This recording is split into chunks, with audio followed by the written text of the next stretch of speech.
सर्वज्ञ श्री चक्रधर स्वामी यांच्या चरणी या ठिकाणी साष्टांग दंडवत करतो।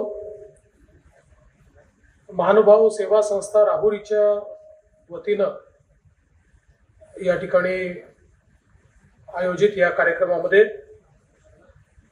मंचावर उपस्थित आचार्य श्री न्यायसंभास बाबाजी, त्याचप्रमाणे कारंजेकर महाराज, आचार्य माहुरकर बाबाजी, डॉक्टर अविनाशजी आवलगावकर, अजयजी ढवांगळे, आचार्य कापूस तळणीकर बाबाजी, मुकेशजी चौधरी, अजयजी बोडारे, सर्वच या ठिकाणी उपस्थित संत महंत आचार्य आणि उपस्थित सर्व भगिनी आणि बंधूंनो, आज खरोखर मला देखील अतिशय आनंद आहे की या अतिशय सुंदर अशा सोहळ्यामध्ये मी आपल्या सर्वांच्या सोबत या ठिकाणी उपस्थित आहे। खरं म्हणजे आपल्या सर्वांसोबत गेले अनेक वर्ष मी जुळलेलो आहे आणि मला आठवतं की 25 वर्षापूर्वी ज्यावेळेस मी महापौर होतो, आता जवळजवळ 27-28 वर्ष झाले, तेव्हा चिज भवनला एक अत्यंत मोठा सोहळा झाला होता आणि त्या सोहळ्यापासनं महानुभाव पंथाशी एक ऋणानुबंध हा तयार झाला, तो आजपर्यंत सातत्याने वाढत गेलाय। आणि जसं जसं पंथाच्या मी जवळ जात गेलो, सर्वज्ञ श्री चक्रधर स्वामी यांचे विचार, पंथातील आचार्यांचे विचार हे मी समजायला लागलो आणि त्याचा परिणाम हा किती सकारात्मक समाजावर होतोय। एक असा समाज जो सश्रद्ध आहे, एक असा समाज जो कुरीतीपासून दूर आहे, एक असा समाज जो व्यसनधीनतेपासून दूर आहे, एक असा समाज जो खऱ्या अर्थानं पारस्परिक संबंध जपणारा आहे आणि शुद्धतेची वागणूक जोपासणारा आहे, असा समाज निर्माण करण्याचं काम हे आमच्या महानुभाव पंथाने केलं। आणि महानुभाव पंथाचा जो विस्तार आहे हा देशातल्या सर्व राज्यांमध्ये तर आहेच,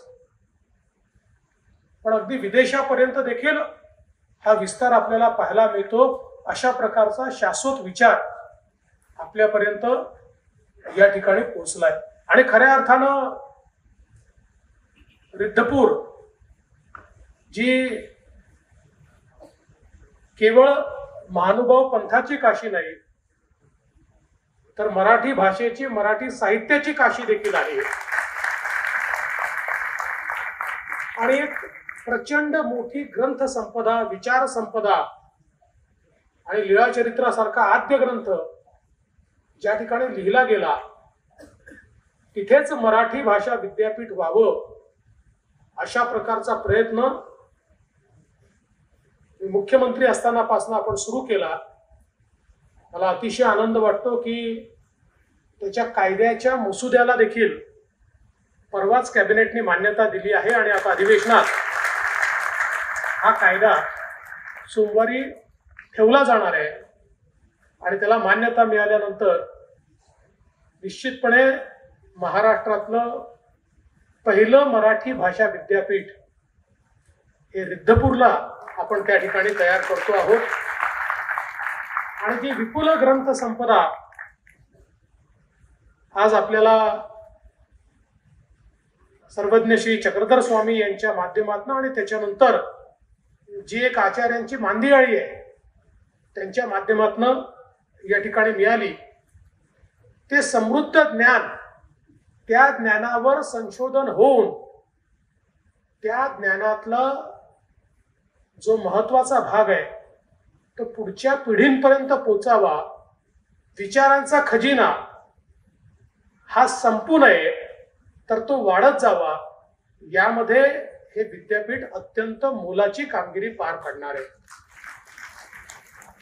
आणि मी मोहनदादांना, कारंजेकर बाबांना या ठिकाणी सांगितलं की आपल्याला केवळ विद्यापीठ नाही तर आपल्याला रिद्धपूरला अशा प्रकारच्या व्यवस्था उभ्या करायच्या आहेत की देशभरातले मानव पंथाला मानणारे, मराठीला मानणारे लोक यांच्या मनामध्ये आलं पाहिजे, एकदा तरी मला रिद्धपूरला जायचं आहे. ते जे जुनं स्वरूप होतं ते स्वरूप हे आपल्याला त्या ठिकाणी पुन्हा प्राप्त करून घ्यायचं आहे. त्याकरता आपण प्रयत्न करतो. आज आपले वेगवेगळे जे स्थानं आहेत, ज्या ठिकाणी लोक जातात, जाळीचा देव, पोह्याचा देव किंवा नांदेडमधली आपली गोशाळा आहे, अशा सगळ्या ठिकाणी काही ना काही व्यवस्था व्हाव्या, याकरता देखील आपण बजेटमध्ये आर्थिक तरतूद केली, त्याचे आराखडे बनतायत. येत्या काळात ते देखील काम सुरू होईल. एकूणच मला असं वाटतं की हे जे काही अतिशय मोलाचं काम आपण सगळे लोक मिळून करतायत, त्यात थोडा हातभार आमचाही लागावा, अशा प्रकारचा प्रयत्न या निमित्ताने आमचा आहे. म्हणूनच आज या विचारपीठावर या ठिकाणी आपण मला निमंत्रित केलं.